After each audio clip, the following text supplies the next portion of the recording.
Hi guys, welcome back to my channel. दोस्तों, आज market में ब्लड बात चल रहा था। आज देख सकते हैं आप मार्केट में 1.5% की गिरावट निफ्टी 50 में देखने को मिली और इसका मेन कारण था निफ्टी बैंक का गिरना। दोस्तों, 2.2% निफ्टी बैंक का गिरना है। अब ये गिरावट क्यों हो रही है, इसमें कोई सरप्राइज नहीं है। एसवीबी बैंक जब से डूबा है सिलिकॉन वैली में और यूएस में, उसकी वजह से आज हमारे बैंकिंग सेक्टर पे प्रेशर पड़ना ही पड़ना था। और उस बैंकिंग सेक्टर पे प्रेशर की वजह से, निफ्टी बैंक पे प्रेशर पड़ने की वजह से आप लोगों को निफ्टी 50 में भी प्रेशर देखने को मिलना था। ये एक्सपेक्टेड था।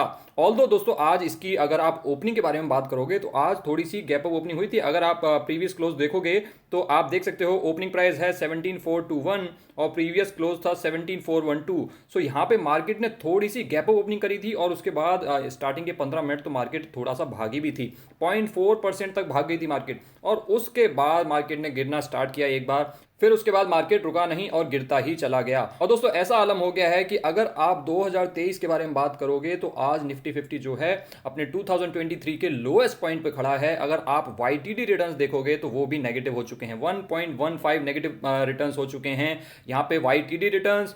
1 वीक के बारे में बात करोगे 3% मार्केट गिर चुकी है। अगर आप पिछले 6 महीने के बारे में बात करोगे 5% के नेगेटिव रिटर्न्स हैं। पिछले एक साल में मात्र 3% के रिटर्न्स दिए हैं निफ्टी 50 ने और पिछले 2 सालों में सिर्फ और सिर्फ 14% के रिटर्न्स दिए हैं, जो कि आप लोगों को कहीं एफडी से भी मिल जाएंगे, स्पेशली आजकल के हाई इंटरेस्ट रेट सिनारियो में। लेकिन दोस्तों, आप लोगों को ये फिगर बिल्कुल भी नहीं देखनी चाहिए क्योंकि ये 3 ईयर्स का कंपैरिजन है। यानी कि ये 2020 के मार्च से कंपैरिजन हो रहा होगा और 2020 में तो भाई लोअर सर्किट लगा था निफ्टी 50 में, स्पेशली मार्च में। सो वहां से अगर आप कंपेयर करोगे तो आप लोगों को यहाँ पे बहुत ज्यादा रिटर्न्स दिखेंगे।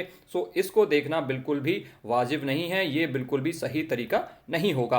कुल मिला के मार्केट ने कोई खास रिटर्न्स नहीं दिए हैं पिछले 2 सालों में, हमें यही पता चल रहा है। और हर साल कुछ ना कुछ हो ही रहा है। आप देख सकते हैं 2022 में भाई रशिया यूक्रेन का वॉर हो चुका था। अब 2023 में ये बैंक डूब गया है और 2020 में तो कोविड हुआ ही हुआ था। तो हर साल कुछ ना कुछ मार्केट में आ रहा है जिसकी वजह से लोगों को रिटर्न्स नहीं मिल रहे हैं। अगर हम आज के बारे में बात करें, विक्स में आप देखिए 21% की बढ़ोतरी आप लोगों को इंडिया विक्स में देखने को मिल रही है। और विक्स जो है, जो कि 12 के आसपास चला करता था, 16.21 पे पहुंच गया है। यानी कि यहां से क्या पता चल रहा है कि मार्केट में जो फियर फैक्टर है वो साफ साफ आप लोगों को विक्स से नजर आ रहा है, जो कि छोटा मोटा नहीं बढ़ा है, 2-4% नहीं बढ़ा है, 21% बढ़ा है। कोई ऐसा सेक्टर नहीं था जहां पे आप लोगों को ग्रीन कलर देखने को मिल रहा हो। सारे के सारे सेक्टर एक के पीछे एक लगे हुए थे कि कौन आज ज्यादा गिरेगा। निफ्टी पीएसयू बैंक ने यहाँ पे आज लीड कर रखा है 2.8% के साथ, निफ्टी ऑटो 2.2%। एफएमसीजी थोड़ा सा सेफ सेक्टर माना जाता है, थोड़ा सा डिफेंसिव सेक्टर माना जाता है, तो यहाँ पे आप लोगों को कोई ज्यादा खास गिरावट देखने को नहीं मिली। एंड सिमिलरली फार्मा सेक्टर में भी कोई ज्यादा खास गिरावट नहीं थी। अदरवाइज हर जगह आप लोगों को गिरावट का माहौल ही नजर आ रहा था। आज के टॉप गेनर्स के बारे में बात करें, निफ्टी 50 के 50 स्टॉक्स में से 48 stocks were in red and 2 stocks were in green and they were tech Mahindra and Apollo hospital. Tech Mahindra था अब 7%। टेक महिंद्रा आज मार्केट के अगेंस्ट 7% ऊपर क्यों था? क्योंकि इसमें एक न्यूज थी दोस्तों, इन्फोसिस के एक टॉप लीडर ने वहां से रिजाइन करके टेक महिंद्रा को एज अ सीईओ ज्वाइन कर लिया है, जिसकी वजह से यहाँ पे एक टर्न अराउंड स्टोरी एक्सपेक्ट की जा रही है टेक महिंद्रा में और उसी वजह से आज आप लोगों को यहाँ पे 7% की तेजी देखने को मिली। लेकिन दोस्तों, मुझे ऐसा लगता है किसी भी सीईओ या किसी भी प्रोफेशनल का आने से और एकदम से कंपनी के फंडामेंटल्स चेंज कर देना, सारी टर्न अराउंड स्टोरी ला देना, इतना आसान नहीं होता है, उसमें टाइम लगता है। तो ये जो तेजी आई है, मुझे ऐसा लगता है ये बहुत ही जल्दी सबसाइड हो जाएगी और हो सकता है ये जो आज गैप क्रिएट हुआ है टेक महिंद्रा में वो जल्दी ही फिल हो जाए।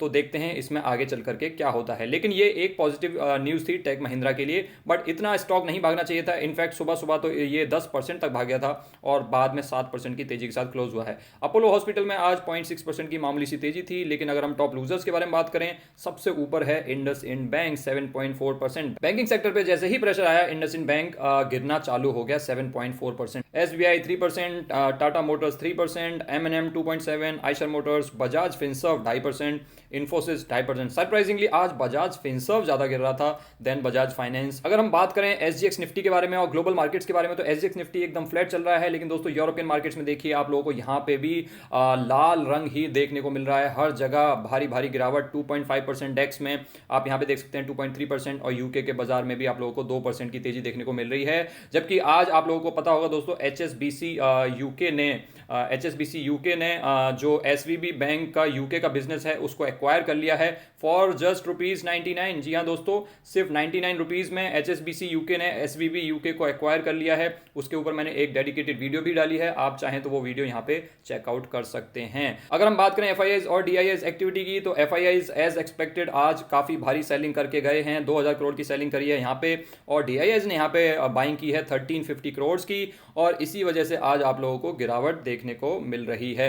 अगर हम निफ्टी 50 का चार्ट देखें इंट्राडे बेसिस पे, तो दोस्तों आप देख सकते हैं, अगर हम 13 मार्च के बारे में बात करें तो यहाँ पे आप देख सकते हैं स्टार्टिंग के 15 मिनट्स में इतनी बड़ी ग्रीन कैंडल्स बनी थी, और उसके बाद एक बार रेड कैंडल बनना स्टार्ट हुआ, और उसके बाद मार्केट पूरे के पूरे दिन गिरती ही चली गई, एक ही डायरेक्शन में, कोई भी बीच में एक ग्रीन कैंडल तक नहीं बनी थी। इस तरीके की सेलिंग आज चल रही थी। अगर हम बात करें डेली कैंडल्स की, तो आप डेली चार्ट पे अगर निफ्टी 50 को देखोगे दोस्तों, तो आपको यहाँ पे नजर आएगा कि ये जो निफ्टी 50 है बहुत टाइम से इस तरीके से गिरे जा रहा है, गिरे जा रहा है, गिरे जा रहा है, और लोअर लोज लोअर हाइज लगातार बना रहा है। लेकिन दोस्तों ये बनाते बनाते अब जाकर के इसका एक सपोर्ट लेवल आ रहा है 17,000 पे, जो कि एक प्रीवियस सपोर्ट लेवल तो है ही, उसके अलावा ये एक इंपॉर्टेंट साइकोलॉजिकल लेवल भी है, जिसको तोड़ पाना मुझे थोड़ा सा मुश्किल लगता है मार्केट के लिए, अनलेस ग्लोबल मार्केट्स और यूएस के स्पेशली मार्केट्स गिरते चले जाते हैं। अगर यूएस के मार्केट्स इसी तरीके से गिरते चले जाएंगे, देखते हैं आज कैसे ओपन होते हैं, अगर इसी तरीके से यूएस मार्केट्स गिरते चले जाएंगे तो फिर निफ्टी 50 का 17,000 क्या सारे के सारे लेवल्स टूट सकते हैं।